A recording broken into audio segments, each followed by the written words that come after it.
โดยปลุกเสกด้วยกัน5 รอบใช้เวลาประมาณเกือบ6 เดือนในเรื่องของการตระเวนปลุกเสกโดยที่พระรูปแรกนะฮะที่ได้ปลุกเสกก็คือว่าพระเดชพระคุณเรียกพระราชวิสุทธิคุณใช่ไหมฮะหลวงพ่อคูณนะฮะหลวงพ่อคูณบริสุทธโธวัดบ้านไร่ท่านก็เมตตาให้อธิษฐานให้นะครับตามมาด้วยเสาห้าที่ธรรมสถานแล้วหลังจากนั้นก็จะไปเป็นหลวงพ่อเสือดำนะฮะหลวงพ่อทวีศักดิ์วัดศรีนวลแล้วจากนั้นก็กลับมาเป็นเสา5อีกรอบหนึ่งนะครับเป็นรอบที่4นะเสา5นี่ก็คือจะมีครูบาอาจารย์ของวัดฝายหินคือครูบาอาจารย์วัดฝายหินเนี่ยแต่ละรูปเก่งนะเพียงแต่ว่าท่านไม่รับแขกจริงฮะท่านจะลองไปกราบท่านก็ได้ นะพระอาจารย์ผม3 รูปข้างบนอินดี้สุดๆ นะไม่รับแขกเราไม่เอาถ้าไม่รู้จักไม่ให้ทำยกเว้นว่าถ้าพาไปแล้วก็จะขอธรรมะอย่างเงี้ยท่านอนุญาตแล้วก็อยากจะเรียนสมาธิท่านอนุญาตอย่างเงี้ยฮะท่านจะสอนเป็นคนๆไปนะครับก็เป็นสิทธิ์ร่วมของหลวงพี่ภัสกรนั่นแหละฮะนะครับที่ยังอยู่3 รูปส่วนอีกรูปหนึ่งก็พระอาจารย์กบอยู่ที่วัดป่าพรหมยานอันนั้นอาจารย์ผมนะครับแล้วก็หลังจากนั้นเสร็จปุ๊บครั้งสุดท้ายเนี่ยปลุกเสกโดยหนึ่งในนั้นมีหลวงปู่บุญมาวัดบ้านแก้งนะก็ท่านเป็นพระสายกสิณที่เก่งที่สุดในภาคตะวันออกนะตอนนั้นนะฮะตอนนี้ไม่ได้อยู่วัดบ้านแก้งนะฮะท่านย้ายแล้วนะครับก็ที่ผมบอกให้กรรมหลวงปู่ให้ผมกรรมแล้วถ้าถืออีโต้มาผมเลยเดี๋ยว หลวงปู่ทำอะไรครับจะลองให้ไม่เป็นไรครับผมเชื่อ มึงกลัวเหรอมานี่กูกรรม นะฮะท่านก็กรรมแล้วก็ท่านก็เอาอีโต้เฉือนอย่าถ่ายรูปนะมึงอย่าถ่ายรูปนะ เฉือนไม่เข้าหลวงพี่ภัสกรก็เห็นหลวงปู่ขนาดนั้นนั่นแหละนี่แหละฮะก็เลยได้หลวงปู่บุญมานั่งเพ่งอยู่4 ชั่วโมงไม่กระดิกเลยฮะนั่งนิ่งๆอัดพลังเต็มมากนะฮะมันก็เลยมีประวัติความเป็นมาเป็นไปซึ่งผมก็เคยเล่าไปแล้วนะครับถ้าอยากฟังอีกก็เขียนมา มันยาว นะฮะขจรศิลป์สวัสดีครับพี่เลียวเดี๋ยวพรุ่งนี้พี่เลียวส่งให้นะฮะขจรศิลป์คุณปุ๋ยสวัสดีครับคุณเลียวสวัสดีครับนะฮะอันนี้เมื่อวานนี้สำหรับผู้ที่เมื่อวันวิสาขะนะครับเอาละฮะแล้วคราวนี้เดี๋ยวต้องบอกก่อนว่า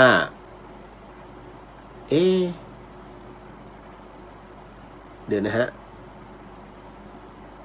ทำไมผมไม่เข้าใจว่าอันนี้นะครับเดี๋ยวนะฮะมันเลื่อนไปเลื่อนมาไอ้ตัวคำถามนะฮะ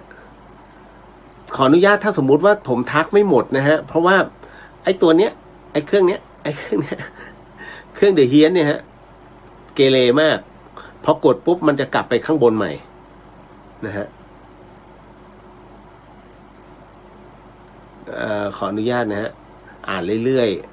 ๆนะครับเดี๋ยวนะตอนนี้กรุงเทพฝนตกหนักนะฮะฮึบเดี๋ยวนะครับ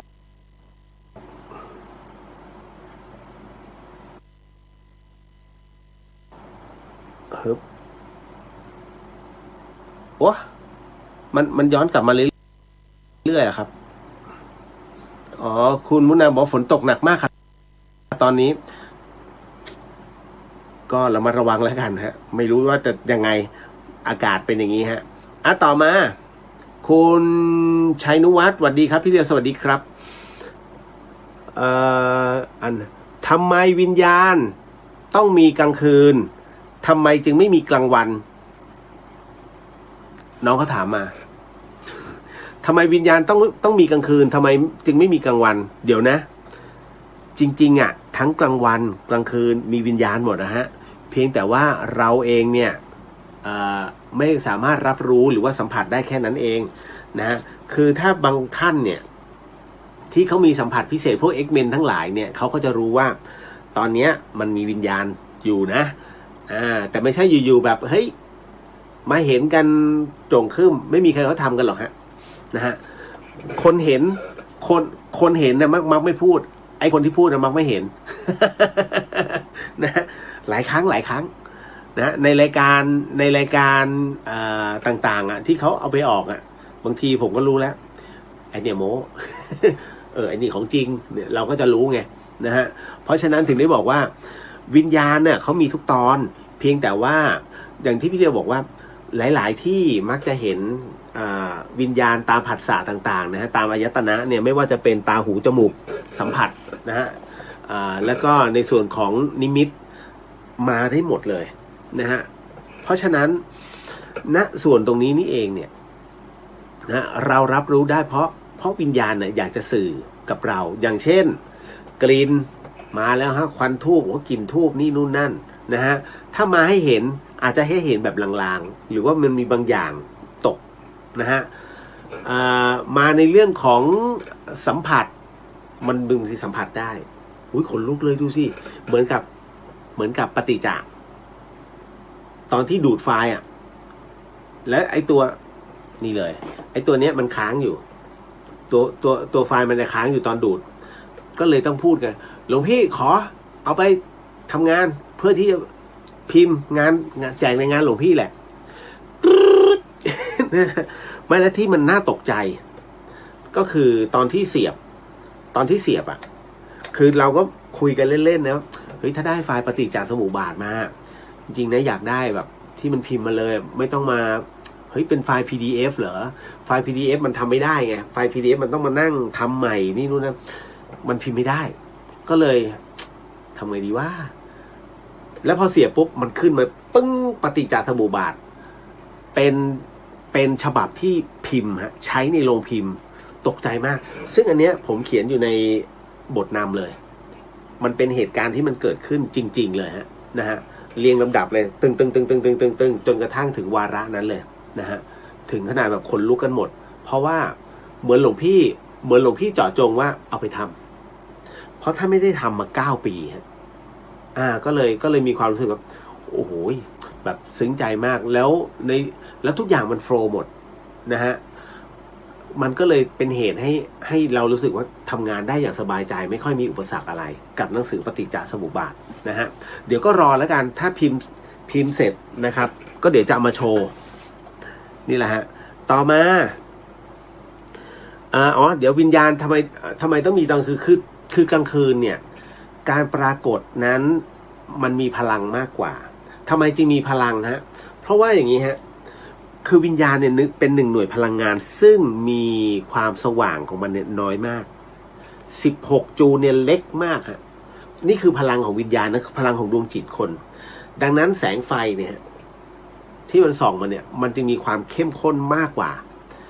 วิญญาณจึงไม่ปรากฏเทวดาเองก็คือวิญญาณแต่ว่าเ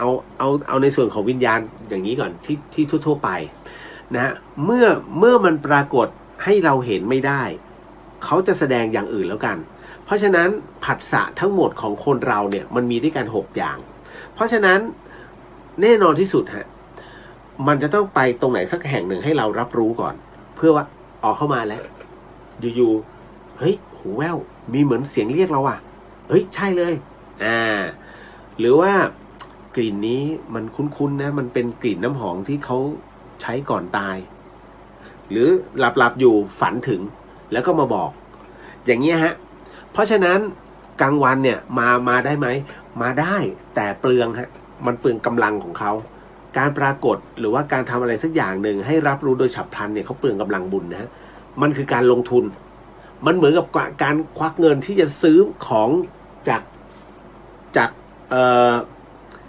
อีมาร์เก็ตเนี่ยอีตลาดมาร์เก็ตใน Facebook จริงๆโหนี่สวยไว้ซื้อมาผิดสเปคนะฮะหรือว่าซื้อมาใช้ไม่ได้อย่างเงี้ยโหโทรศัพท์1,000 กว่าเองโหมันจริงดีเลยเสียเงินไปนะฮะ3,000ออกมาใช้ไม่ได้เลยอย่างเงี้ยฮะอันนี้เรียกการลงทุนแต่เป็นการลงทุนที่ได้กลับมามันไม่ใช่มันไม่คุ้มแต่ถ้าสมมุติว่ามันเป็นการปรากฏตัวนะฮะแล้วคุ้มค่าหมายถึงว่าโอ้ย โทรศัพท์เจ๋งว่าพับได้ด้วย1,000 กว่าเองอ้าวซื้อและปรากฏว่าเขาส่งกลับมาเฮ้ยมันพับได้มันใช้ได้ดีโอ้อย่างดีเลยเขาเรียกสมประโยชน์เช่นเดียวกันการปรากฏของวิญญาณก็คือแต่ละครั้งเนี่ยต้องการสื่อเพื่ออะไรสักอย่างหนึ่งอันนั้นน่ะคือการต้องการสมประโยชน์ก็คือว่าอยากให้เราทำบุญให้นะเขามาอย่างนี้เราต้องส่งบุญให้ทำความดีส่งบุญอันนี้ส่งผลบุญเป็นการลงทุนเพราะฉะนั้นการปรากฏตัว1 ครั้งไม่เสียเปล่านี่ฮะนั่นแหละทำไมจึงต้องมีกลางคืนเพราะกลางคืนนั้นไม่ต้องใช้กำลังเยอะเพราะเขาสู้แสงสว่างไม่ได้อยู่แล้วนะมันแค่16 จูลเจอแสงเข้าไปกบก็เรียบร้อยแล้วแค่เวฟคลื่นเสียงธรรมดาเนี่ยฮะก็ไปแล้วฮะไม่อยู่สู้ไม่ไหวดังนั้นตัวของเขาเนี่ยถ้ามากลางคืนเนี่ยกำลังของเขาจะแข็งแกร่งมันสามารถปรากฏให้เห็นเป็นดวงได้นั่นแหละครับนี่แหละที่มาที่ไปแต่ไม่ใช่ว่าทั้งหมดทั้งมวลนะทั้งหมดเนี่ยมันต้องขึ้นอยู่ในเรื่องของช่วงจังหวะเวลาสถานที่ความชื้นสัมผัสนะมันจะต้องมาประกอบกันทั้งหมดจะถึงปรากฏตรงนั้นได้โมทนากันได้นะฮะ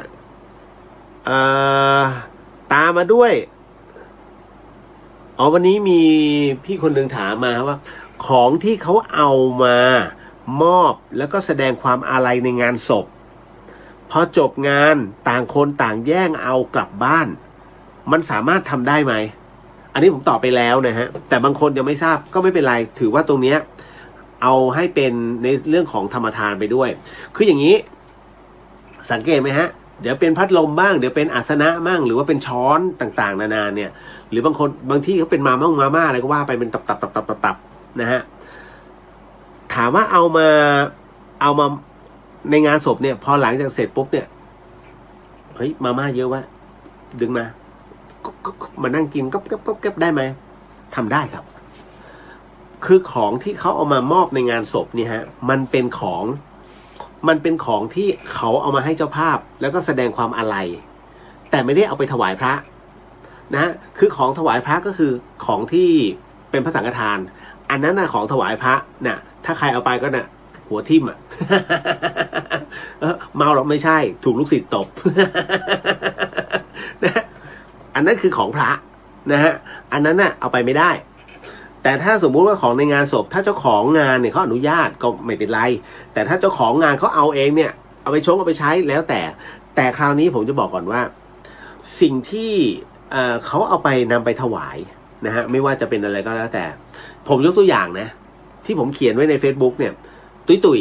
พุทธชาตินะฮะคุณตุ้ยพุทธชาติเนี่ย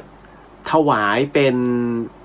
ถังเก็บน้ำนะขนาด 1,500 ลิตรนะให้กับวัดเพื่อถวายแด่พระอาจารย์ภัสกรในงานที่ตั้งสวดสรีระสังขารของท่านผมถึงว่าโอ้ยคนนี้ไม่ธรรมดานะฮะเป็นผู้ที่มีปัญญามากๆในเรื่องของการตักตวงกำลังบุญตรงนี้เพราะเขาทำถูกนะฮะอันเนี้ยแล้วก็นำถวายวัดถ้าเจ้าภาพจะไปใช้เองได้ไหมก็ได้แต่จริงๆแล้วมันไม่ควรที่ไม่ควรเพราะว่าการที่เขาเอาของไปมอบให้ในงานศพเนี่ยเพื่อประโยชน์สูงสุดในเรื่องของการใช้ประโยชน์ดังนั้นเนี่ยถ้าจะเป็นกำลังบุญอันสมควรให้กับผู้วายชนต้องเอาไปให้ประเภทสาธารณกุศลโรงเรียนเด็กบ้านเด็กพิการนะหรือว่าจะเป็นบ้านพักคนชราหรือว่าตามมูลนิธิต่างๆเนี่ยฮะที่มันได้ประโยชน์อันนั้นน่ะควรจะเป็นอย่างนั้นมากกว่าเพราะว่าอย่างที่ผมบอกถ้าใช้ประโยชน์เยอะมันกินหัวคิวบุญตรงนี้ให้กับผู้วายชนนั่นแหละครับนะฮะแต่ถามว่าทำได้ไหมเจ้าภาพไว้หรือว่าจะให้คนนู้นคนนี้แย่งกันหลังจากเสร็จงานแล้วได้ไม่มีปัญหานะครับอย่างผมเนี่ยงานของหลวงพี่ภาสกรเนี่ยฮะผมขอหนังสือธรรมะของครูบาอาจารย์เนี่ยจากที่คุณนายเอามาให้ผมก็บอกพี่เอื้องบอกผมจะเอาตรงนี้นะผมจะไปถวายพระท่านพี่เอาไปเลยค่ะก็ผมมีครูบาอาจารย์เยอะมากนะตามป่าเขาเนี่ยที่ท่านก็อยากจะอ่านตรงนี้ด้วยเป็นประวัติครูบาอาจารย์เอาไว้เพื่อเป็นกำลัง ในเรื่องของการภาวนาโอ้ยครูบาอาจารย์ของเราลำบากอย่างนี้เนาะท่านก็ภาวนากันต่อ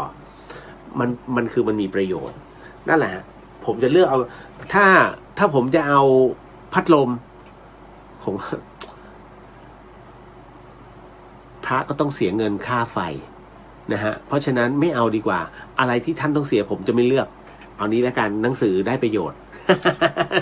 นะฮะก็เลยนั่นเป็นที่มาที่ไปว่าทำไมผมจึงไม่เลือกพวกแต่ถ้าเป็นอาสนะนะผมอาจจะขอแต่มันไม่มีคนไปถวายไงนะฮะเอาละคุณสวัสดีจ้าป๋อมแปมนะฮะสวัสดีรอบดึกค่ะสวัสดีค่ะน้องป๋อมแปมเจ้าของร้านก๋วยเตี๋ยวตีน้อยหลังมช.นะฮะยืนยิ้มใช่ไหมเป็นป้ายฮะ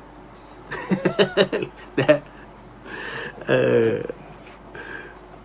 นะฮะคุณจินุชาบอกว่าเทวดาปรากฏตัวอย่างไรคะต้องใช้กำลังบุญลงทุนแบบวิญญาณไหมคะคำถามนี้เหมือนกับ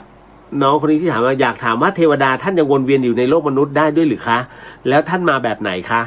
คล้ายกันเลยนะฮะผมตอบร่วมกันเลยนะครับ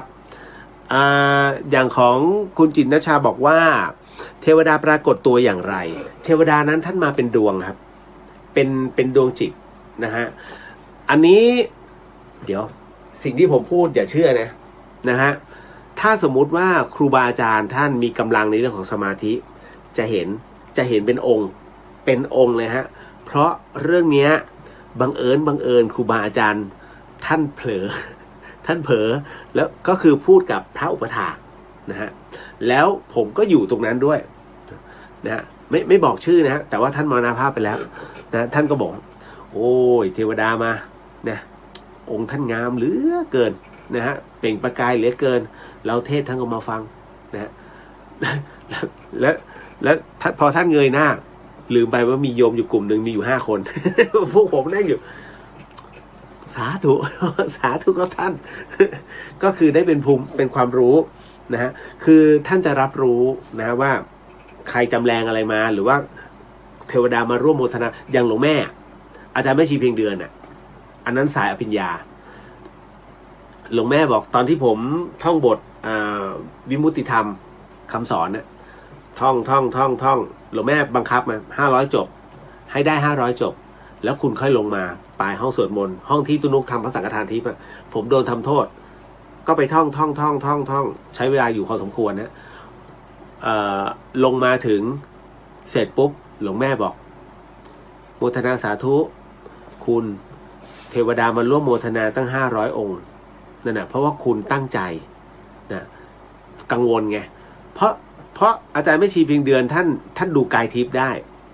ผมไม่รู้เรื่องเลยกายทิพย์มันเป็นยังไงวินะหลวงแม่บอกหน้าดำมากไปขึ้นไปสวดนะไปเอากำลังหน่อยแล้วมันมีกำลังจริงนะพอเสร็จปุ๊บเนี่ยลงมาแล้วสดชื่นโมทนาสาธุคราวนี้โอเคแล้วไปคุณก็ไปทำงานได้เหมือนเดิม คุณหลวงแม่ไปไล่ไปทำงานท่านจะเช็คแต่ละคนนะที่อยู่ใกล้ท่าน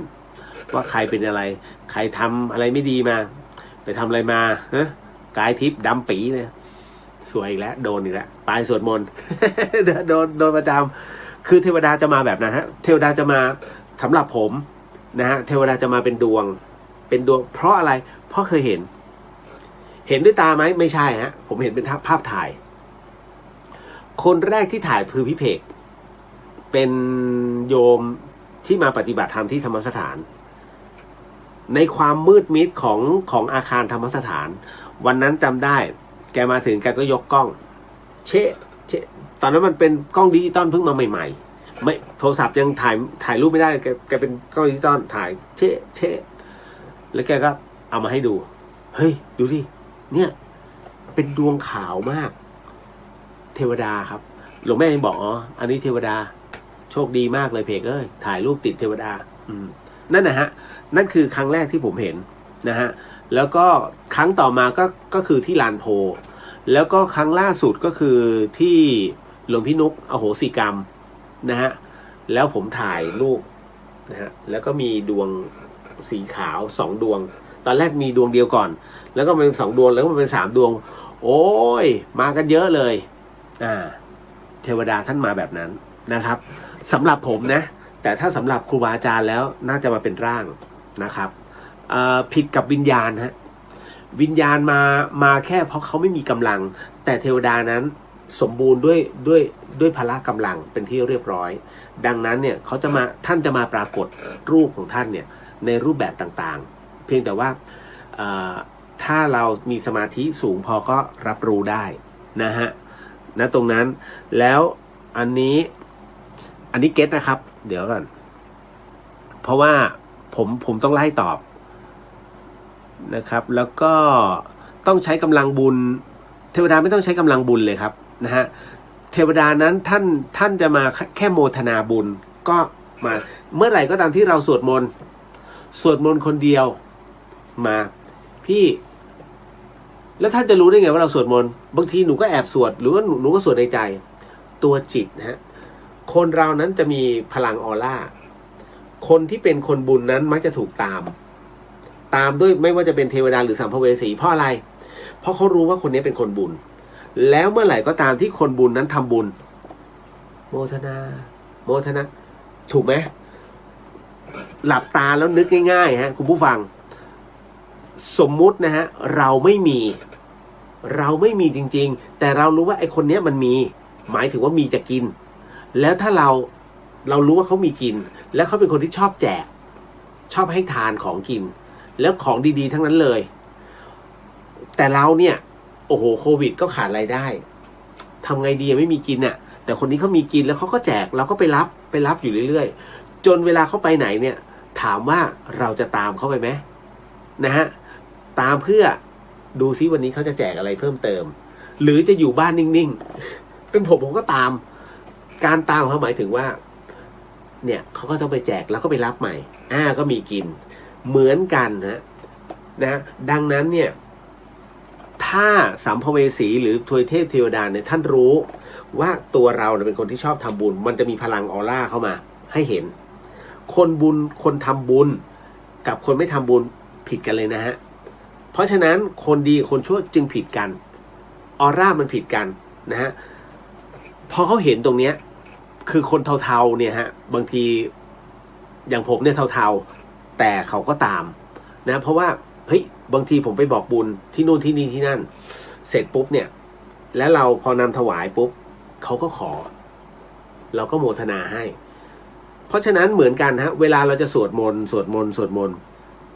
แอบสวดยังไงตัวกำลังบุญมันอยู่เขาก็ขอโมทนาเพราะเขาตามไงผมถึงได้บอกว่า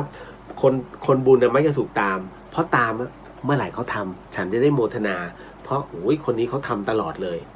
นั่นแหละเพราะการโมทนามันได้บุญไงฮะเทวดาก็ได้บุญถ้าอานิสงส์บุญส่งให้นะครับเพราะฉะนั้นเนี่ยได้หมดทั้งมวลตัวบุญนะฮะอันนี้ที่ผมพูดให้ฟังต้องใช้กำลังบุญแบบไหนแบบวิญญาณไหมไม่ใช่นะฮะ เทวดานั้นสบายสำหรับน้องที่บอกว่าเทวดามาวนเวียนในโลกมนุษย์ได้ด้วยหรืออย่างที่บอกไงฮะมาอยู่เรื่อยๆนะครับแล้วท่านมาแบบไหนกันบ้างนี่ไงเพิ่งตอบไปนะจ๊ะเกตเนอร์ ไล่ล้อไปทีละคำถามเลยฮะนะครับเพราะว่าเรื่องบางเรื่องนั้นนะครับมันก็ต้องค่อยๆล้อกันไปอันนี้อันนี้หนักหน่อยนะฮะน้องก็ถามมาว่าถ้าเราเอาน้ำยาซักผ้าน้ำยาล้างจานยาสีฟันแบบขนาดเล็กๆพี่เลียวไปใส่บาตรตอนเช้าได้ไหมคะเห็นพี่ๆเขาจัดเอาไว้ถวายตอนเช้าค่ะเดี๋ยวคำว่าพี่ๆเนี่ยเขารู้มาได้ยังไงฮะว่าเอายาสีฟันหรือว่าเอาน้ำยาล้างจานเนี่ยฮะไปใส่ในบาตรอันนั้นจัดต่างหากนะฮะเป็นพระสังฆทานอย่าเข้าใจผิดนะครับอย่าได้เอาพวกน้ำยาปรับผ้านุ่มขอบาตรเนี่ยนะฮะพระพุทธองค์นั้นให้บาตรมาเป็นอาวุธในเรื่องของการที่ทำให้ภิกษุไม่อดอยากนั่นก็คือของกินให้ใส่เฉพาะของกินจะของมีเปลือกไม่มีเปลือกไม่เป็นไรอันนั้นก็คือต้องทำตำหนิก่อนนะของมีเปลือกอย่างเงาะเนี่ยต้องบีนิดนึงให้มีเปลือกนะฮะ ให้เปลือกมันปริ้นนะฮะแล้วหลังจากนั้นเนี่ยถ้าสมมุติว่ากรณีที่เดี๋ยวนะที่มันเป็นของที่มันไม่ใช่ของกินนะฮะคุณจัดเป็นสังฆทานต่างหากนะครับอย่าได้ไปใส่ตรงนั้นนะเพราะว่าบาตรของพระท่านเนี่ย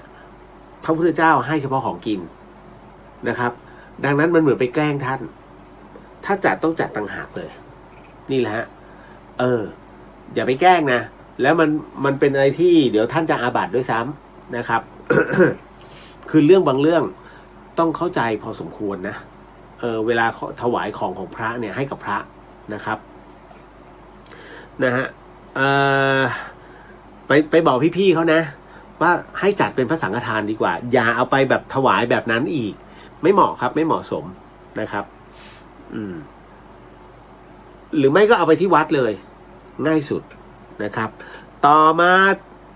อีกหนึ่งคำถามผมมาเรื่อยๆฮะคำถาม คืออย่างนี้เรื่องราวผีๆเดี๋ยวมีนะฮะถ้าเราต้องทำบุญกับพระประจำวันเกิดแต่เราไปทำประจำวันเกิดคนอื่น จะได้บุญหรืออานิสงส์บุญไหมคะคุณผู้ฟังครับอันนี้ต้องทำความเข้าใจก่อนนะระหว่างบุญนะฮะกับอานิสงส์อานิสงส์คืออะไรมันก็เหมือนกันแหละใช่ไหมมันดูเหมือนฮะแต่มันไม่เหมือนอานิสงส์คือผลพลอยได้บุญคือได้เลยผลพลอยได้คือร่วมนะเดี๋ยวเสร็จปุ๊บอานิสงส์นี้ก็คือร่วมด้วยขอร่วมกันอย่างที่ทำกองทุนแสงสว่างเนี่ยร่วมกันเนี่ยอันนี้เขาเรียกอานิสงส์ได้ทั้งหมดทั้งมวลทั่วแต่ถ้าบุญคือการทำคนเดียวเลยตึ้งคือได้บุญแต่ถ้าใครเห็นเราทำบุญแล้วอยากได้บุญด้วยขอร่วมด้วยนะคนนี้ต้องเรียกว่าอานิสงส์ได้ผลพลอยได้ของอานิสงส์นะฮะแยกให้ออกนะระหว่างบุญกับอานิสงส์บุญนะครับเพราะฉะนั้นการทำบุญพระประจำวันเกิดแต่ดันไปทำวันเกิดคนอื่น อย่าคิดเยอะนะฮะทั้งหมดเป็นกุศโลบายในการทำบุญนะครับโอ้โหเราเกิดอย่างผมเนี่ยผมเกิดวันอาทิตย์ผมชอบพระนาคปกวันเสาร์ผมชอบปางป่าเลไลนะฮะคือผมชอบแบบนั้นผมก็ใส่ได้หมดมันอยู่ที่เจตนาของเราบุญเกิดขึ้นกับเจตนาเพียงแต่ว่าเราไปโดนล็อกจิตของเรามันไปล็อกไงฮะมันไปล็อกว่าฉันเกิดวันอาทิตย์ฉันต้องใส่ปางลำพึงอย่างนี้ฮะมันไม่ใช่นะคุณอย่าไปล็อกตัวเองถ้าล็อกเนี่ยมันเหมือนกับไร้อิสระคนที่เขาไม่รู้เนี่ยเขาก็จะเขียนล็อกเอาไว้ทำบุญพระประจำวันเกิดจริงๆทำบุญพระนะทุกวันพอแล้วพระประจำวันก็นะทำบุญกับพระประจำวันนะฮะพอแล้วไม่ต้องประจำวันเกิด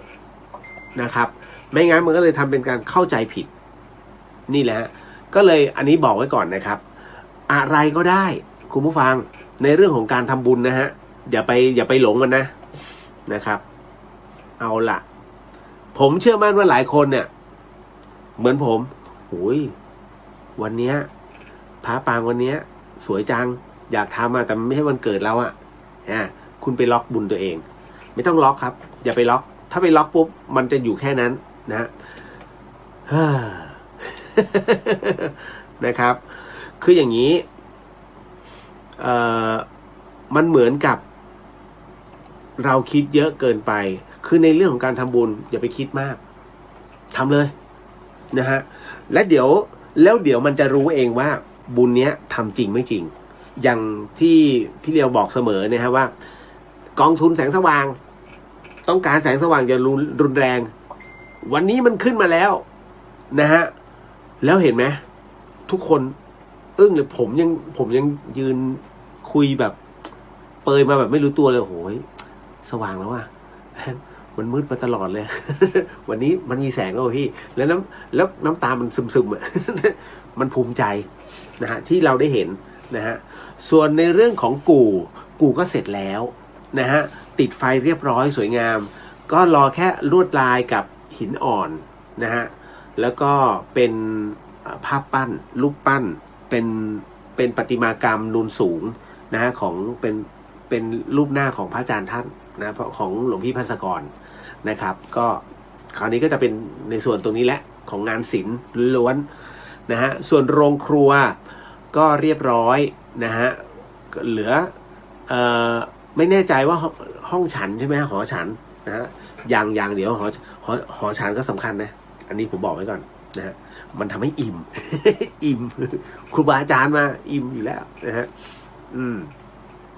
เดี๋ยวอีกไม่นานครับที่วัดฝายหินก็จะเริ่มในเรื่องของการปฏิบัติธรรมนะฮะเดี๋ยวขอให้เลย100 วันของหลวงพี่ภัสกรไปก่อนนะฮะก็จะเริ่มโครงการแล้วครับนะฮะเพราะฉะนั้นใครที่มาปฏิบัติธรรมที่ธรรมสถานมหาวิทยาลัยเชียงใหม่เนี่ยนะเดี๋ยวจะมีโปรแกรมโชว์ให้ร่างกายต้องพร้อมนะฮะพร้อมอะไรคุณต้องพร้อมเดินพิจารณาขึ้นเขา ทำไมจึงเป็นเช่นนั้นนะจริงๆแล้วเวลาองค์พระสัมมาสัมพุทธเจ้าเนี่ยท่านจะเสด็จเดินทางไปแต่ละเมืองยังท่านยังบอกศิษยานุศิษย์นะฮะให้พิจารณาไปด้วยนะฮะทุกก้าวทุกลมหายใจนั่นแหละครับไม่ใช่เดินกันเรื่อยเปื่อยคุยกันไปไม่ใช่เช่นเดียวกันนะฮะเพราะฉะนั้นการที่ต้องเขาเรียกฝ่าเส้นทางที่เป็นป่าเป็นเขามันมีสมาธิมันมีเขาเรียกจิตมันเพ่งไปเรื่อยๆก็จะมีพระพี่เลี้ยงเนี่ยคอยคุมไปด้วยนะฮะคอยดูแลไปด้วยนั่นแหละครับมีของธรรมสถานไม่ได้ผิดแปลกไปกับคนอื่นเพียงแต่ว่าเป็นหลักสูตรเร่งรัดให้มันเกิดสมาธิแค่นั้นเลยนะครับเอาละฮะก็มาถึงอีกหนึ่งเรื่องราวเดี๋ยวนะฮะพอดีเพื่อนผมเขาส่งตัวงานของปฏิจจามาให้ผมตรวจนะครับอ๋อคุณไก่ลุงสวัสดีคุณเลียววันนี้มาช้าค่ะไม่เป็นไรฮะมาช้าดีกว่าไม่มานะ คุณอีกแล้วเดี๋ยวนะครับเอ๊ะทำไมมันดีดไม่ผมจะอ่านชื่อนะฮะขออนุญาตนะครับ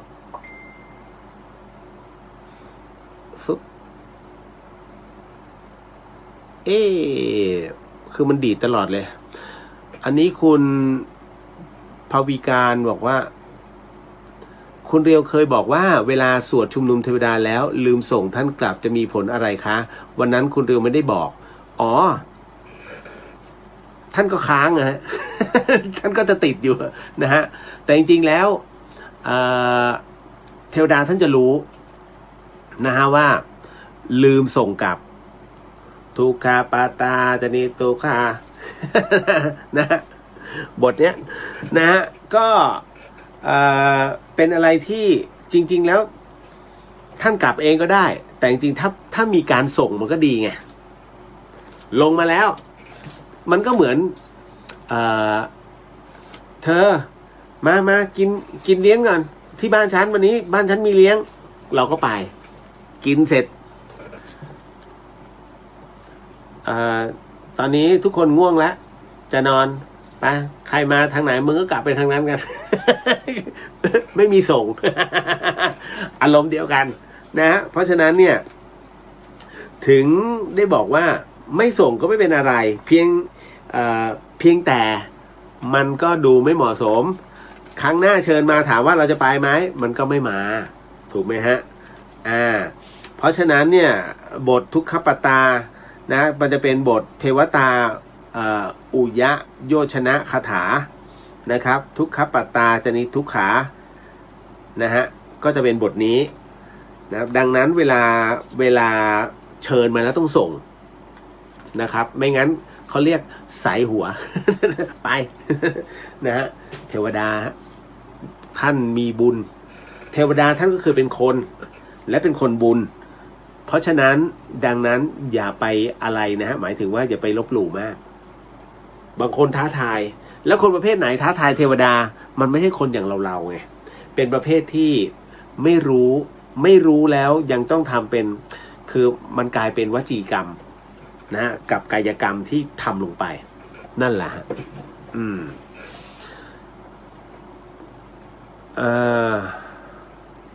คุณสาวินีบอกว่าพระต้มน้ำทำชาทานเองได้ไหมคะได้ครับ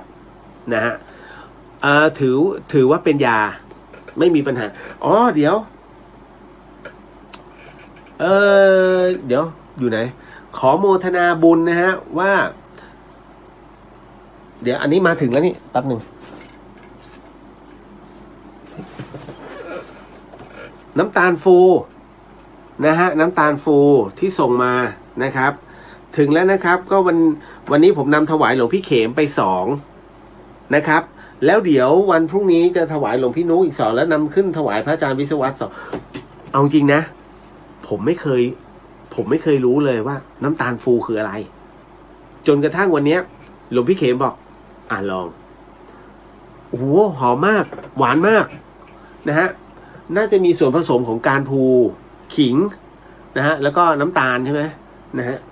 ดีมากครับดีมากครับอันนี้ที่ให้พระกรรมฐานได้ฉันนะครับหลังจากเลยเพลมาแล้วนะก็จะมีพวกอันนี้นะเขาเรียกปรมัตถ์จะมีอะไรพวกยำเนยอย่างเงี้ยนะฮะหรือว่าเป็นเนยอบผมยังไม่รู้ผมอยากทำเป็นนะเนี่ยที่เนยที่ชีสอบถ้าทำถวายได้จะเวิร์กมากนะครับโมทนาสาธุนะครับที่ส่งมาให้ว่าไงจ๊ะเอ็กสวัสดีพี่เลี้ยวสวัสดีครับผมน้องชายจากเมืองเลยนะฮะน้องเอ็กนี่เขาทำต้นไม้นะครับนำส่งนะครับทั่วประเทศคุณจินุชาในตอนกลางวันที่เราถ่ายจุดสีเขียวหรือว่าสีฟ้าเล็กๆได้นั่นคืออะไรนะฮะส่วนตัวถ่ายพบบ่อยแล้วก็ถ่ายเมฆท้องฟ้าเดี๋ยวนะฮะกลางวันหรือเป็นรีเฟล็กแสงคุณเลียวจะพอทราบไหมคืออย่างนี้ฮะผมกับหลวงพี่ภัสกรเนี่ยก็คือหลวงพี่ก็จบโฟโต้ผมก็เด็กนิเทศผมก็เรียนโฟโต้ดังนั้นเนี่ยไอ้เรื่องตัวเนี้ยสบายมากมันเป็นเลนมันเป็นการแฟร์ของแสงที่ยิงมากระทบที่หน้าเลนนะครับแล้วมันก็จะเห็นเป็นสีต่างๆมันเลยทำให้บางครั้งอันนี้ต้องขออนุญาตอีก1ท่านนะฮะซึ่งต้องเอามากล่าวตอนนั้นเนี่ยผมไปงานหนึ่งที่โรงแรมปางสวนแก้วห้องร้านตองจำได้ผมก็เป็นพระอยู่ด้วยแล้วก็ไปพร้อมกับหลวงพี่ภัสกรไปฟังการบรรยายของอาจารย์เทพนมเมืองแมนในเรื่องของ UFO ท่านก็เลยพาพระผมไม่แน่ใจว่าวัดไหนพูดถึงในเรื่องของการถ่ายภาพของ UFO ในการที่ถ่ายติดนะฮะก็เอามาโชว์กันในงานนะฮะปรากฏว่าภาพนั้นน่ะมันจะเป็นแสงสีขาวแล้วก็มันเหมือนเป็นกึ่งมีเรดาร์คือมันนิดเป็นหางเป็นหางเรดาร์แล้วเวลาพระท่านเดินไปเนี่ยไอ้ UFO เนี่ยมันก็ไปเรื่อยๆเขาบอกนี่UFO ตามผมกับหลวงพี่ภัสกรหันหน้ากันฮะมันเหมือนแบบมันเป็นภาษาเดียวกันที่คุยกันด้วยดวงตาพอหันไปปุ๊บจะขำมันก็กลัวจะเสียมารยาทก็ยิ้มกันนะฮะเอาแบบคือกั้นขำสุดๆคือเรารู้ไงว่ามันคือแสงแฟร์ที่มันมากระทบหน้าเรนนะซึ่งผมก็หันไปบอกโยมน้องเขาอะไรมากมายฟังไปก่อนนะฮะเดี๋ยวดูนะเวลากล้องเคลื่อนไปตรงไหนเนี่ยไอตัวเนี้ยมันจะตามไปเรื่อยๆนะฮะและเป็นงั้นจริงๆฮะกล้องนี้มันแพนไปมันเพราะว่าเขายิงย้อนแสงแล้วก็มันก็จะตามไอตัวจุดเนี้ยมันจะตามไปเรื่อยๆนั่นแหละฮะมันเป็นการตกกระทบหน้าเลนไม่ได้มีอะไรแปลกใหม่ แล้วก็ภาพถ่ายติดวิญญาณหลายคนเคยเห็นนะฮะแล้วก็หลายคนก็เคยผ่านการทดลองซึ่งผมบอกเลยว่าอย่างมีคนที่ถ่ายในส่วนของสถานที่พุทธคยานะฮะถ่ายออกมาเนี่ยสถานที่ตรงนั้นปรากฏว่าเป็นภาพตอนกลางคืนโอ้โหมีดวงต่างๆทั่วโอ้นี่ดูดิเนี่ยเห็นป่ะเทวดานี่ดวงจิตเทวดาเต็มเลยเนี่ย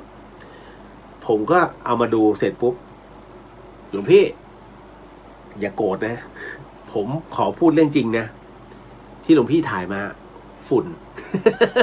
ท่านก็บอกเฮ้ยมันเป็นไปไม่ได้หรอกเทวดาจริงทุกคนก็บอกเทวดาด้วยเป็นนะฮะฝุ่นนะฮะถ้าดวงจิตเทวดาหลวงพี่จะถ่ายจะสุขใสมากอันนี้ไม่ใช่มันจะเป็นแบบเบลอๆจางๆหลวงพี่อยากดูใช่ไหมเดี๋ยวผมถ่ายให้ดูเสร็จปุ๊บปรากฏว่าผมก็เอาแป้งจอร์นสันใส่มือหลวงพี่เตรียมตัวนะเดี๋ยวผมจะถ่ายให้ดูโยนฟุบแล้วก็ถ่ายเชะเสร็จปุ๊บเอามาให้ท่านดูนี่ไงเนี่ยเทวดาเต็มเลยมันเป็นการทำปฏิกิริยาของฝุ่นละอองฮะต้องแยกให้ออกนะฮะบางคนเป็นตุเป็นตาเลยผมถึงต้องบอกว่าอันนี้ไม่ใช่อันนี้ไม่ใช่อันนี้ใช่มีฮะมีพระอาจารย์หลายๆท่านที่ถ่ายติดผมว่าโอ้พระอาจารย์สุดยอดใช่เลยพระอาจารย์ลองดูเป็นสุขใสแล้วอันนี้เป็นพระเพราะว่าตรงกลางของดวงนะเป็นธรรมจักรฮะโอ้อันนี้เป็นพระที่ผมว่าน่าจะเป็นพระสุปฏิปันโนในระดับหนึ่งเลยแต่ยังไม่ถึงขั้นอรหันต์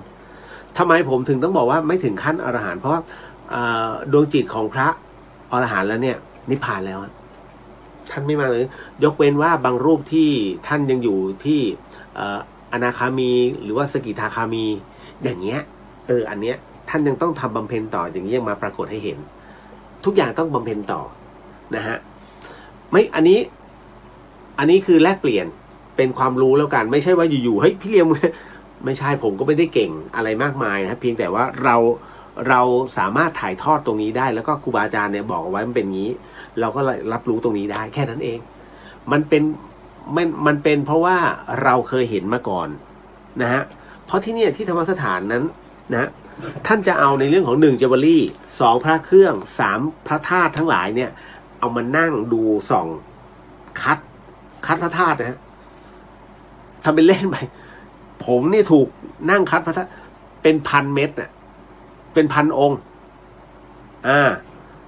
เป็นทรายเลยฮะดูตรงไหนอันไหนเป็นพระธาตุคัดออกมาไอ้นี่มันทรายนี่วะผมตกใจไอ้นี่มันทรายหลวงแม่แล้วจะดูยังไงอันไหนเป็นพระสารีริกธาตุผมเลยต้องหันไปดูน้องๆแต่ละคนน้องๆเขาเลยต้องบอกจุดเด่นของพระสารีริกธาตุผมก็เลยรู้แล้วถ้าอันนี้ใช่ไหมผมก็คัดมาก่อน10 เม็ดใช่ป่ะน้องเขาดูใช่ครับองค์นี้ไม่ใช่ครับองค์นี้อันนี้กวดครับดึงออกเขามีวิธีดูนะฮะพระสารีริกธาตุนี่แหละเอาละครับตกลงไม่ใช่นะฮะมันเป็นแค่การทำปฏิกิริยากับหน้าเลนถ้าใส่น้ำผึ้งลงบาตรจะเป็นอย่างไรคะใส่น้ำผึ้งเลยเหรอฮะหรือว่าใส่ขวดเอาขวดใส่จริงๆแล้วน้ำผึ้งถวายเป็นคือจริงๆมันก็ไม่ผิดนะฮะถ้าเป็นหลอดเล็กๆเนี่ยมันก็ไม่ได้เป็นอุปสรรคน้ำผึ้งก็ถือว่า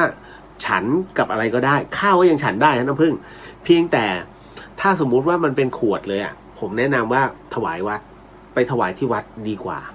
นะฮะแต่ก็ดีฮะน้ำผึ้งทิ้งนานๆก็เป็นน้ำตาลนะฮะระวังด้วย ไม่เคยเห็นเนี่ยผมมาโดนมาแล้วนานแล้วเป็นของโครงการนี่แหละแต่ไม่พูดโครงการอะไร เอาแช่คือผมเป็นคนที่ไม่ชอบกินน้ำผึ้งนะแต่ว่าบางทีแช่ลืมสัก3 เดือนรู้อุ้ยตายแล้วมันคือน้ำผึ้งมันจะต้องไม่เป็นแบบเป็นผลึกไอ้นี่เป็นผลึกชัดเจนมากน้ำตาลชัดๆ นะฮะ คุณจิตนุชากรณีที่เราขอร่วมทำบุญด้วย แต่เขาอยากทำคนเดียวไม่ให้ร่วม เช่นนี้บุญอานิสงส์เป็นอย่างไรคะผมจะบอกว่าคนคนนั้นเนี่ยแค่ได้ทำนะฮะคือคนบุญเนี่ยนะฮะคนบุญเนี่ยนะฮะมันจะรู้กันตรงที่ว่าต้องเอื้อเฟื้อซึ่งกันและกันคนที่ปฏิบัติธรรมเนี่ยฮะสังเกตไหมฮะว่าคนที่ปฏิบัติธรรมเนี่ยถ้าบางคนมาแล้วหงุดหงิดด่าใส่กันเขาเรียกว่าขึ้นชื่อได้ว่าไปปฏิบัติธรรมแต่ไม่ได้ไปปฏิบัติธรรมแต่ว่าไม่ได้ทำนะฮะแต่ถ้าสมมุติว่าไปแล้วเพื่อไปปฏิบัติธรรมจริงเนี่ยจิตใจต้องเย็นลงใจต้องกว้างนะฮะคิดต้องรอบคอบการที่ไปขอร่วมบุญด้วยเนี่ยแสดงว่าสิ่งที่เราทำนั้นประเสริฐแล้วเขาถึงได้มาเขาพิจารณาแล้วเขาถึงมาขอร่วมแต่การที่ไม่ได้นะครับอันนี้ผมทำกันในครอบครัวโอ้โหอันนี้ใจแคบมากนะฮะก็ถือว่าผมไม่แนะนำถ้าจะต้องไปร่วมบุญกับแบบนี้ฮะแบบนี้เพราะว่าเขาเองไม่ได้อานิสงส์นะเขาเรียกไปขัดหน้าบุญชาวบ้านเขานั่นแหละแต่ของผมเนี่ยที่ผมต้องปิดอย่างที่บอกอย่างผมจะบอกว่าทำบุญแสงสว่างเนี่ยกองทุนแสงสว่างเนี่ยฮะมันมีระยะเวลาแค่นี้นะครับแล้วขออนุญาตปิดกองทุนตรงนั้นก็คือปิดเพราะเรามีระยะเวลาอย่างชัดเจนอันที่หนึ่งในเรื่องของการคอรหามันต้องกันอันที่สองในเรื่องของให้รู้จักพอหลวงพี่ภัสกรมักจะพูดเสมอว่าคนเรานั้นทำอะไรต้องรู้จักพออย่าโลภเพราะถ้าโลภนั้นมันเป็นหนทางแห่งหายนะอย่างที่ผมยกตัวอย่างชาดกให้ฟังโลภมากนั่นแหละฮะเพราะฉะนั้นในส่วนตรงนี้เองเนี่ยท่านฝึกตลอดว่าถ้าตรงนี้เปิดให้เป็นระยะแล้วจบแล้วคือจบกันแล้วอธิบายให้เคลียร์ทุกอย่างให้โยมเข้าใจว่าสิ่งที่เราทำอะไรอยู่บ้างผมถึงต้องวันนี้มารายงานครับว่าสิ่งที่ผมทำอยู่วันนี้มีอะไรบ้างเห็นไหมฮะจริงมันไม่จำเป็นจะต้องมาพูดถูกไหมครับเดี๋ยวเสร็จก็เห็นเองแต่จะมีบางท่านรู้สึกว่าอุ๊ย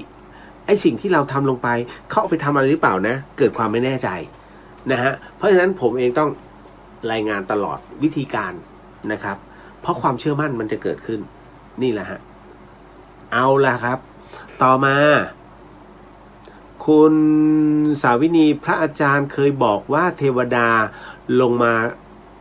แค่2 ชั่วโมงค่ะเหรอฮะผมไม่มั่นใจยกตัวอย่างเคยบวงสรวงไหมฮะไปพิธีบวงสรวงนั้นเวลาทำบวงสรวงเสร็จปุ๊บต้องปักธูปลงไป1 ก้านตามผลไม้ตามนี่นู่นนั่นเราจะแย่งของพวกนี้กลับบ้านกันตอนไหนตอนธูปหมด ตอนธูปหมดแล้วก็พวกพราหมณ์ทั้งหลายก็จะบอกอ้าวตอนนี้ผลไม้นั้นเป็นสิริมงคลก็เอาไปแล้วเอาไปได้เลยคือบางที่ก็บอกว่าเทวดานั้นท่านลงมาโมทนาให้นะฮะตลอดระยะเวลางาน2นะฮะตราบเท่าที่ทูบ1 ก้านนั้นหมดก็คือลงมากินนะฮะณตรงนั้นนะก็จะอยู่นะประมาณนี้นะครับคงยกเว้นว่าเทพาอย่างเช่นพวกเทพารักษ์ทั้งหลายนะฮะเทวาอารักษ์ทั้งหลายนะฮะที่สถิตอยู่ตามต้นไม้ท่านก็อยู่นะเสร็จปุ๊บออกมานิดนึงก็กลับเข้าที่นะเพราะนั่นคือวิมานท่านนี่นะฮะทำไมจึงต้องบอกว่านั่นคือวิมานท่านเพราะว่ามันเคยมีเหตุนะมีเหตุว่าที่วัดแห่งหนึ่งหลวงตาท่านสั่งตัดต้นไม้ปกติแล้วท่านจะไม่ตัดกันนะพระท่านสั่งตัดต้นไม้ต้นหนึ่งฮะเนื่องจากว่าต้นไม้ต้นนี้มันค่อนข้าง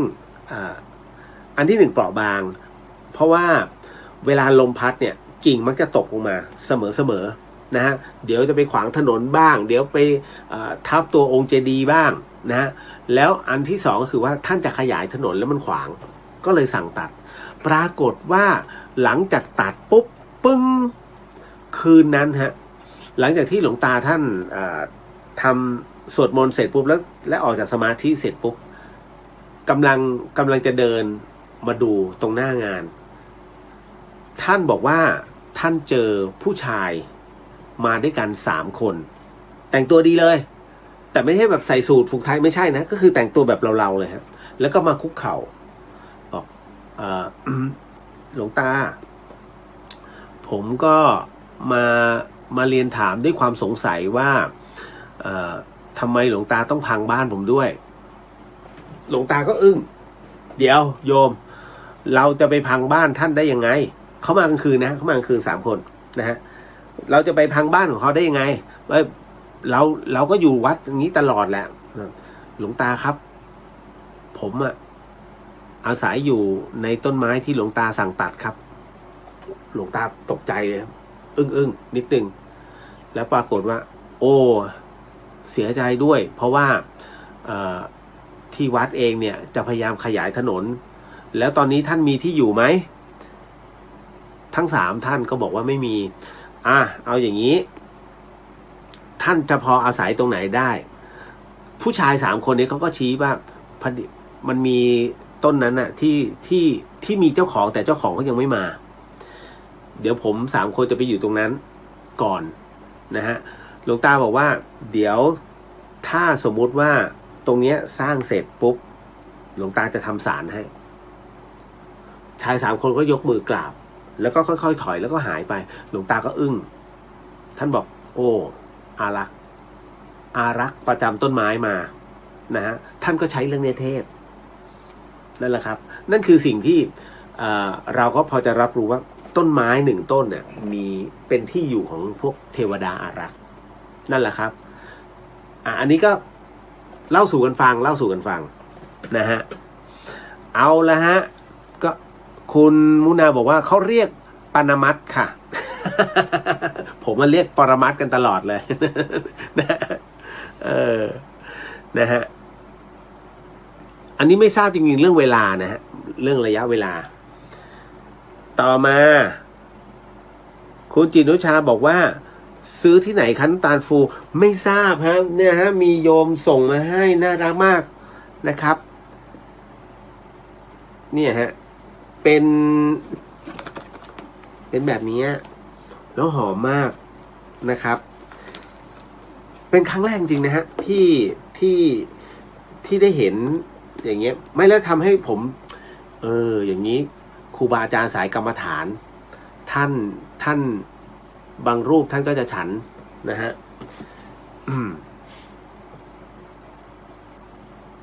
วันบอกว่าชีสอบง่ายพี่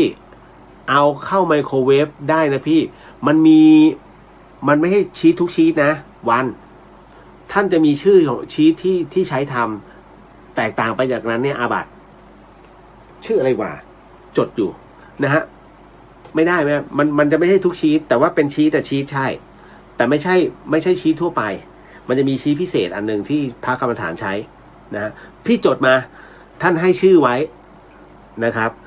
คุณจิ๋วโมชนาสาธุสุดหัวใจกับผู้ถวายน้ำตาลฟูครับสาธุเช่นกันครับอร่อยมาก เป็นหลอดค่ะนะฮะแล้วคนกลางที่เราฝากถวายปัจจัยและสิ่งของครูบาอาจารย์แต่เขาไม่ยอมนำส่งให้ล่ะคะมาทราบภายหลังเมื่อถามถึงนะฮะเป็นเดือนดีที่เขาตอบตามจริงว่าไม่ได้นำถวายให้แล้วคืนของมาบอกให้ไปถวายเองโอ้โหตายแล้วอันนี้การไม่ถวายให้แล้วจะบอกเธอไปถวายเองเถอะอย่างเงี้ยโอ้โหตอบยากคือผมไปฟันธงตรงนั้นไม่ได้ด้วยสภาวะจิตของเขาอันที่1วันนั้นเขาลืมหรือเปล่าอันที่2พอเห็นแล้วปล่อยอย่างนั้นนะฮะปล่อยอย่างนั้นไว้ก่อนเดี๋ยวถ้ามันถามค่อยเอาคืนให้ไปถวายเองอันที่3ก็คือเหมือนกับละเลยกะว่าลืมเลยแล้วกันประมาณนี้คือทั้ง3อย่างเนี่ยความเป็นอกุศล ตัวอกุศลมันเข้าไปครอบค่อนหนึ่งแล้วฮะเพราะฉะนั้นเนี่ยผมไม่สามารถฟันธงในวัตถุประสงค์เขาได้ถ้าเป็นการลืมมันไม่ครบองค์ของความเป็นอกุศลแต่ถ้าลืมแล้วถ้าไม่ถามก็ไม่ตอบอย่างเงี้ยมันมีถ้ามีความจงใจแบบนั้นอกุศลครอบชัดๆสิ่งที่มันจะตีกลับมาก็คือว่าของฟรีมันมีในโลกท้ายที่สุดแล้วเนี่ยฮะตัวเขาเนี่ยด้วยสภาวะตัวจิตตรงนี้ของเขาเนี่ยมันจะทำให้เขาเรียกบดบังในเรื่องของการมรรคผลนิพพานหรืออธิษฐานอะไรก็คือเหมือนกับขึ้นชื่อว่าได้ผู้ที่ได้ทำบุญหรือว่าได้ปฏิบัติธรรมนะแค่นั้นเลยแต่ไม่ใช่ว่าได้ทำนะฮะอันนี้ก็เลยค่อนข้างมีเยอะต้องเตือนพวกนี้บ่อยๆนั่นแหละฮะว่าเวลาใครเขาฝากทำถ้าไม่มั่นใจอย่ารับฝากผมจะเป็นงั้นเลยนะถ้าอย่างเดี๋ยวจะไปชัยประการใช่ไหมไปหาครูบาอาจารย์ใช่ไหมพี่ฝากไอ้นี่หน่อยดิตุ่มโอ่งมังกรไปถวาย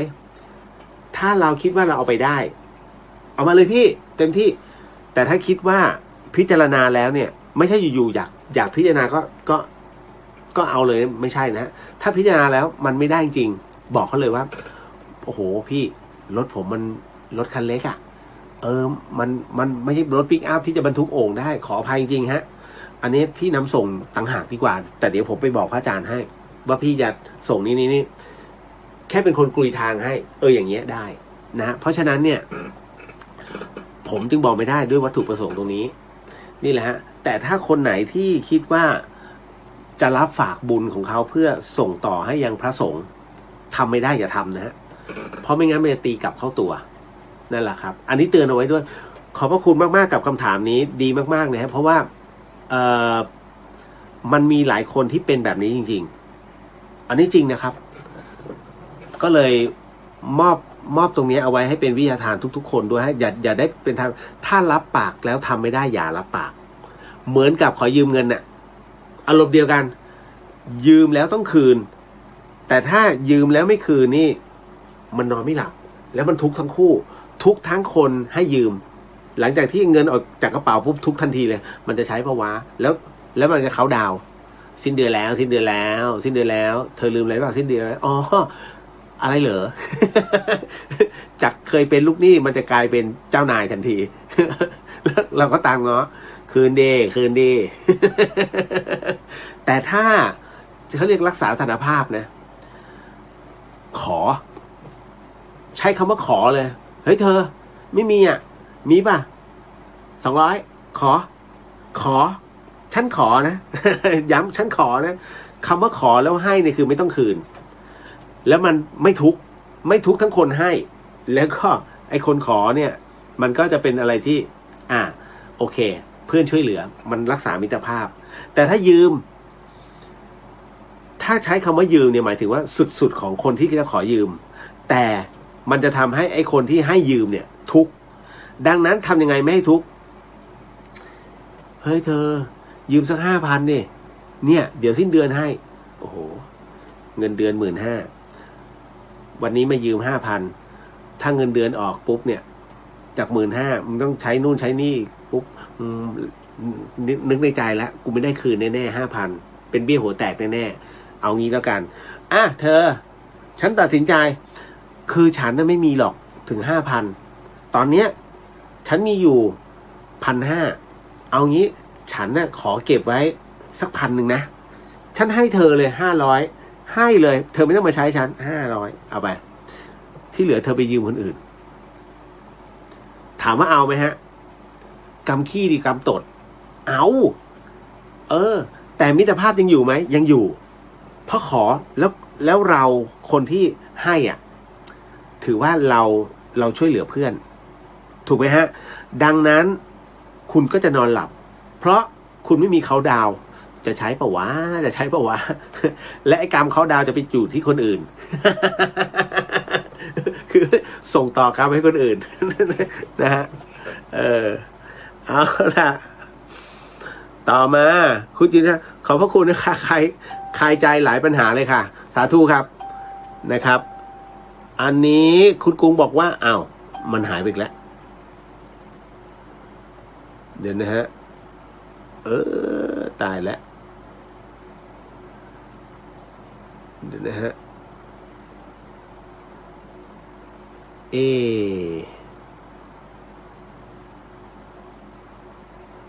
ไม่ใช่คือพอผมแตะปุ๊บ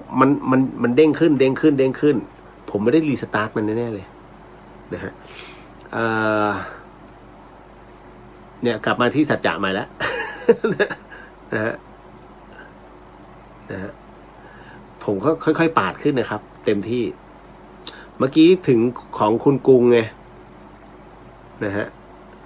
แวบพยายามจะอ่านให้หมดทุกท่านไงฮะนะฮะเดี๋ยวนะครับสักครู่หนึ่งอุ้ยเดี๋ยวนะฮะอันนี้คุณกรุงบอกว่าอะไรคือผมไม่เห็นข้างหน้าตึ้งไม่ชอบไปเพราะไม่อยากรบกวนคนอื่นหรืออาจจะเพราะนิสัยปัจเจกชอบทำเองแต่ไม่ใช่ห่วงบุญนะแบบนี้ต้องแก้ไขไหมคะอ๋อคุณกรุงเดี๋ยวนะครับ มันจะล่นไปเรื่อยๆฮะอันนี้มีปัญหาแล้วหมายถึงว่าคุณกรุงบอกว่าแล้วคนที่ชอบทำบุญตามกำลังตัวเองแต่ไม่ชอบไปบอกเพราะไม่อยากรบกวนคนอื่นหรืออาจจะเป็นเพราะนิสัยปัจเจกชอบทำเองแต่ไม่ใช่ห่วงบุญนะแบบนี้ต้องแก้ไขไหมคะแต่จริงๆแล้วให้แก้ไขคนมีนิสัยปัจเจกน่ะ น่าจะยากค่ะ ถูกครับอย่างผมเนี่ยปัจเจกผมกับคุณกรุงเนี่ยปัจเจกผมเป็นคนที่ปากหนักในเรื่องของการขอความช่วยเหลืออันนี้เป็นเรื่องจริงนะฮะอย่างกองทุนแสงสว่างก็มีตอนนี้ที่ผมเห็นนะมี 3-4 ท่านแล้วบอกเปิดเถอะเปิดจะได้ให้มันเต็มทั้งที่ดวงไฟมันยังขาดอยู่ก็คือเรารู้สึกเกรงใจนะฮะเพราะว่าเงินทองเนี่ยมันเป็น1เงินทองคือของบาดใจ2ด้วยสภาพเศรษฐกิจโควิดแบบนี้บางท่านเนี่ยกว่าจะหามาได้มันก็ลำบากถูกไหมฮะเพราะฉะนั้นมันต้องเข้าใจซึ่งกันและกันพอเรารับรู้ตรงนี้ผมก็เลยนิ่งๆไว้ก่อนเพราะว่าท้ายที่สุดแม้จะขาดแต่ไม่ได้เดือดร้อนตอนนี้มีแสงเมื่อก่อนไม่มีแสงแม้ว่ามันยังไม่เต็มแต่ไม่เป็นไรฮะค่อยๆทำนะฮะเพราะฉะนั้นเนี่ยถ้าจะให้บอกนะตรงนี้ยังไม่บอกเกรงใจพูดกันเลยเกรงใจฮะ คนเราต้องมีความเกรงใจไม่ให้อยู่ๆเดี๋ยวบอกเดี๋ยวขอไม่ได้ฮะผมจะไม่ขออะไรที่แบบอยากขอก็ขอเพราะว่าถ้าขอแต่ละครั้งนะฮะนั่นคือมันต้องมีวัตถุประสงค์ที่ชัดเจนอย่างอิ่มบุญอุ่นไก่น้องผมจะปลายปีไงนะฮะอันนั้นคือจะขอพฤศจิกาจะไม่ขอธันวาเพราะเราไปบริจาคของในธันวาเพราะฉะนั้นผมจะเปิดรับของใน1 เดือนแค่นั้นนั่นแหละครับนะฮะมันเป็นงั้นจริงๆฮะมันเป็นงั้นจริงนะครับคุณกรุงกรณีตรงนี้ถามว่าต้องแก้ไหมถ้ามันเป็นงานใหญ่ซึ่งคุณกรุงมองว่าน่าจะกระจายบุญพี่คะสนใจไหมเนี่ยพอดีว่ากรุงอยากทำหนังสือสวดมนต์อะไรอย่างนี้ถ้าพี่สนใจไม่ต้องเยอะนะเพราะว่าเอาว่าแค่ติดไปรวมสัก100นั่นแหละแล้วเดี๋ยวกรุงใส่ชื่อลงไปจบหรือว่าคือบอกบุญไปทีละนิดนะฮะคุณกรุงไม่จำเป็นจะต้องแบบเป็นบุญใหญ่ๆไม่จำเป็นนะฮะถ้าอันไหนที่คิดว่าเป็นการกระจายบุญได้ก็ทำก็วิธีการก็อย่างเงี้ยอย่างที่ผมได้ทำบอกนิดนึงแล้วกันถ้าสนใจในการร่วมบุญก็ขอเชิญนะคะนะฮะแต่ไม่เป็นไรถ้าสมมุติว่าพี่ไม่ทำแค่กรุงบอกเอานั้นนั่นแหละโมทนาสาธุร่วมกันพี่ตอนนี้ได้ครบแล้วนะเพราะฉะนั้นพี่โมทนากับกรุงนะจบเสียดายจังเลยทำไมกรุงไม่บอกตรงนี้พี่ได้ทำงั้นพี่ช่วยก็ได้ไม่เป็นไร ดูเจ้าเล่ห์นะ แต่มันได้จริงๆครับนะฮะอันไหนที่เป็นบุญใหญ่บอกไปเถอะผมเชื่อมั่นว่ามีหลายท่านจะทำนะฮะเอาละมาถึงก็คือมันมีหลายๆเรื่องหลายๆปัญหานะฮะที่เราท่านหลายๆคนก็มักจะติดอยู่นะฮะ เด็กรุ่นใหม่ไม่ค่อยเชื่อฟังผู้ปกครองเดี๋ยวนี้อะไรนะเด็กรุ่นใหม่ไม่ค่อยเชื่อฟังผู้ปกครองกันเลยค่ะเดี๋ยวนี้ก็ลองมาทุกวิธีก็ยังคงเหมือนเดิมก็ลองมาทุกวิธีหมายถึงมีคนบอกใช่ไหมนะไม่รู้จะทำยังไงแล้วค่ะคุณเลียวพอจะแนะนำได้ไหมคะโอ้ ผมเองก็ไม่เคยมีลูกครับ อย่างนี้คือผมเองเนี่ยคุณเชื่อไหมเด็กสมัยเนี้ยด่าพ่อด่าแม่นะมีคุณแม่มาปรึกษาผมเนี่ยหลายคนแล้วเนี่ยลูกไปเข้ากับเพื่อนแล้วก็เพื่อนซื้อไอ้นู่นซื้อไอ้นี่เนี่ยเขาก็มาขอให้หนูซื้อแบบนี้ให้พอหนูซื้อให้ไม่ได้มันก็ด่าเลยนะครับพี่ลูกนี่นะด่ายังไงไหนลองว่าสิคือด่าแบบด่าเป็นคำหยาบคายเลยโหตายแล้วนี่เลี้ยงลูกขนาดนั้นเลยเหรอเนี่ยแล้วหนูพูดอะไรมันไม่ฟังเลยนะมันฟังเพื่อนมันอย่างเดียวเลย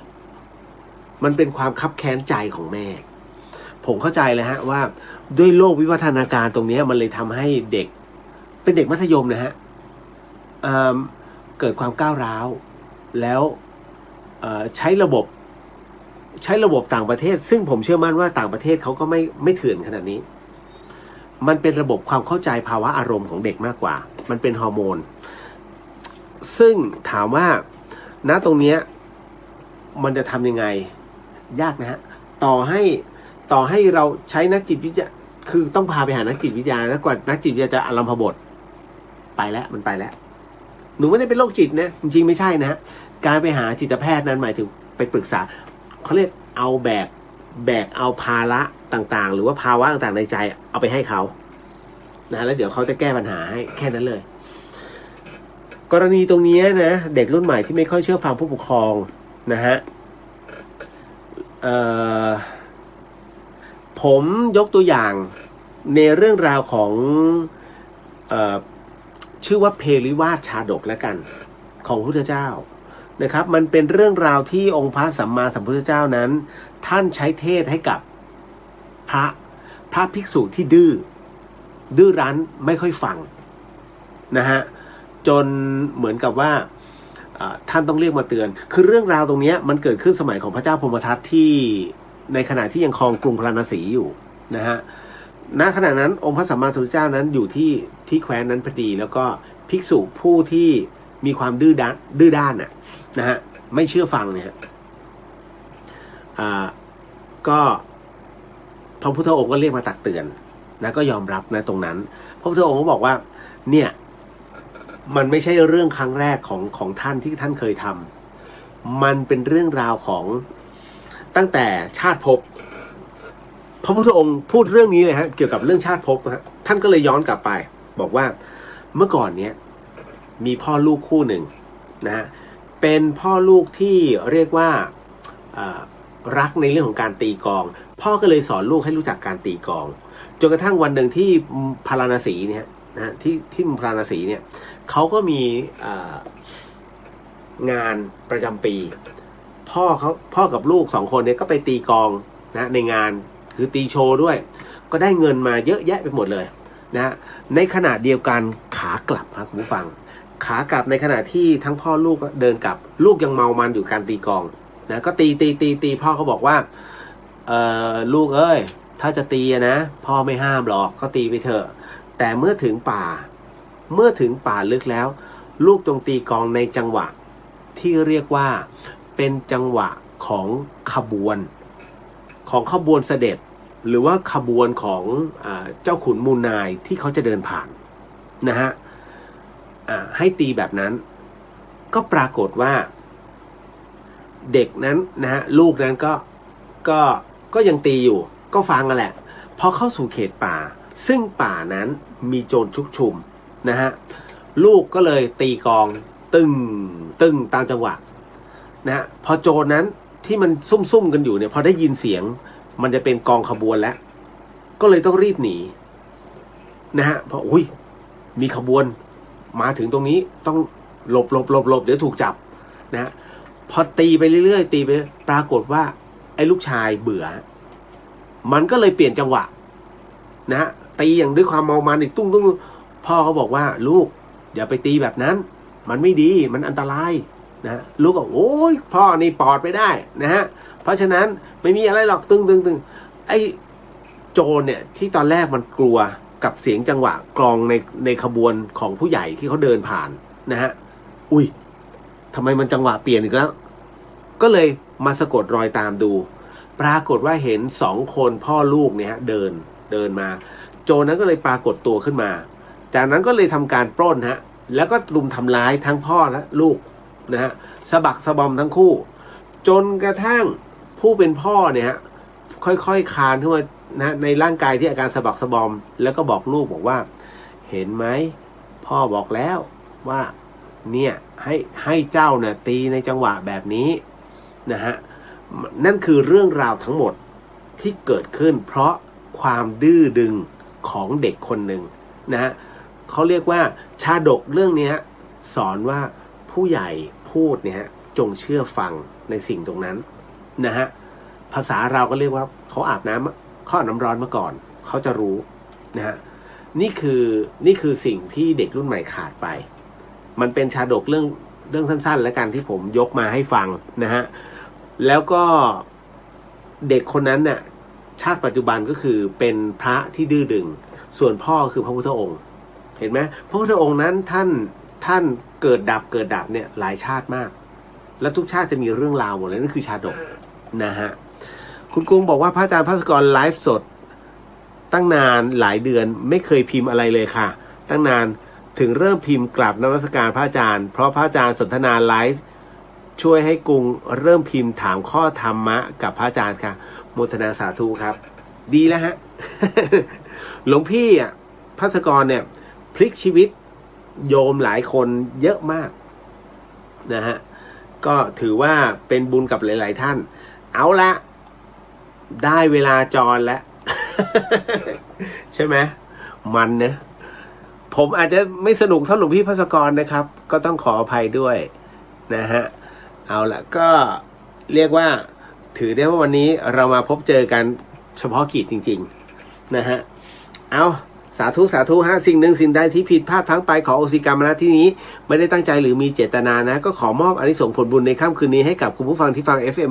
104.50 เมกะเฮิรตซ์ทั้งจังหวัดเชียงใหม่แล้วก็จังหวัดใกล้เคียงรวมถึงมอบอานิสงส์ผลบุญในค่ำคืนนี้ให้กับคุณผู้ฟังที่ฟังช่อง YouTube ของวัดฝายหินแล้วก็ช่องของ Facebook ของวัดฝายหินทั้งหมดให้ได้รับอานิสงส์ผลบุญในค่ำคืนนี้ด้วยเช่นกันแล้วก็ขอมอบอานิสงส์ในค่ำคืนนี้ฮะให้กับคุณผู้ฟังที่ฟังในช่องของพุทธิสิทธิ์รัตนสมบูรณ์แล้วก็ช่องเรียวเดอะเฮียนขอให้ได้รับอานิสงส์ผลบุญในค่ำคืนนี้ไปด้วยเช่นกันพบกันใหม่กับเรื่องราวดีๆแบบนี้นะครับกับเดอะเฮียนในวันจันทร์หน้าสำหรับค่ำคืนนี้ราตรีสวัสดิ์นะครับพี่น้องชาวเชียงใหม่ราตรีสวัสดิ์นะครับทุกท่านในโซเชียลแล้วเจอกันนะฮะสาธุครับบ๊ายบาย